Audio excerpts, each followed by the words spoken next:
Je repars de la retraite tellement bien, je me sens tellement outillée aussi, là. Je me sens... Ouais, j'ai l'impression que je suis prête à affronter c'est un peu négatif comme mot, là, mais affronter la vie avec plein de nouveaux outils qui vont me permettre d'être plus ancrée en moi-même. C'est difficile d'en nommer juste un. Je pense que le moment qui était le plus révélateur pour moi, c'est la danse. Surprenamment, je pensais pas être capable de me laisser aller. Je pense aussi que c'est pour ça que c'est le moment le plus révélateur pour moi, parce que ça a été comme challengeant. J'y allais avec un pas de recul, mais au final, c'était tellement libérateur. Puis je pense que ça m'a aidé à reconnecter avec beaucoup de trucs que j'avais oubliés chez moi en tant que femme, notamment ma sensualité, le fait que je peux bouger mon corps et apprécier mon corps dans n'importe quel mouvement. Fait que je pense que ce serait ça, pour vrai, mon moment fort.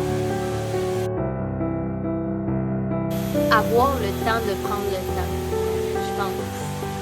C'est le fun de faire du yoga dans le train-train quotidien de notre vie pour prendre un moment, 1 heure pour soi. Mais là, de vraiment avoir le temps de se poser les questions avant, après, pendant notre pratique, puis de vraiment comprendre toutes les facettes que le yoga. Je pense que c'est une expérience d'une vie, vraiment. Je pense que les chakras m'ont vraiment parlé parce que je connaissais rien du tout à ça. C'était comme vraiment nouveau pour moi. Puis je pense vraiment que c'est ce qui m'a outillé le plus puis qui m'a aidé le plus à comprendre mon corps. Puis certains débalancements que j'avais de la difficulté à mettre des émotions dessus puis que je savais pas comment m'auto-réguler. Et là, j'ai l'impression que c'est comme une nouvelle compréhension de ma personne genre, qui s'est comme ouvert avec ça.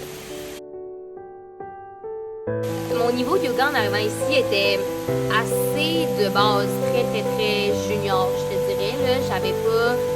J'avais fait des cours de yoga chaud, j'aime vraiment ça. Je faisais des cours sur YouTube comme pas mal tout le monde à la maison. Mais j'avais aucune connaissance réellement de comment bien faire les postures, à quoi servent réellement les postures. Fait que j'ai trouvé ça vraiment intéressant d'en apprendre plus. Je me sens vraiment outillée, encore une fois, et empowered dans ma pratique. Puis, en ce qui concerne comment c'était adapté, je me suis jamais sentie retardataire sur un niveau plus avancé. Au contraire, j'ai toujours eu l'impression que c'était vraiment adapté pour que tout le monde y trouve son compte, puis tout le monde évolue au niveau où ils sont rendus à évoluer à ce moment-là. Tellement. Je recommande tellement les retraites. Je repars, j'ai de la difficulté à mettre des mots sur toute l'étendue d'émotions que j'ai vécues. Puis je pense que ça parle pour beaucoup justement de l'impact que la retraite va avoir eu sur moi. Je repars grandie, nourrie, apaisée. Je pense vraiment que si quelqu'un veut reconnecter avec soi-même, ou même juste pour finir sa pratique de yoga, tu reviens ici, tu repars complètement changé. Je trouve aussi que l'équilibre des retraites de yoga sont parfaites dans ce sens que j'ai eu la chance d'explorer le pays tout en peaufinant ma pratique puis en repartant autonome dans ma pratique de yoga. Fait que je suis vraiment comblée et satisfaite et contente.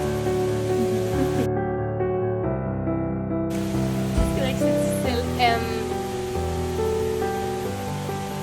Je dirais ancrée. Je pense que ce serait le mot. Parce que je pense vraiment que ça m'a permis de me grounder et de me reconnecter avec moi-même à un point que pas n'importe quel, quand même des situations difficiles dans la vie, là, mais s'il y a une situation difficile qui vient vers moi, j'ai l'impression que je vais avoir les ressources nécessaires pour me réancrer dans mon moi et me sentir bien.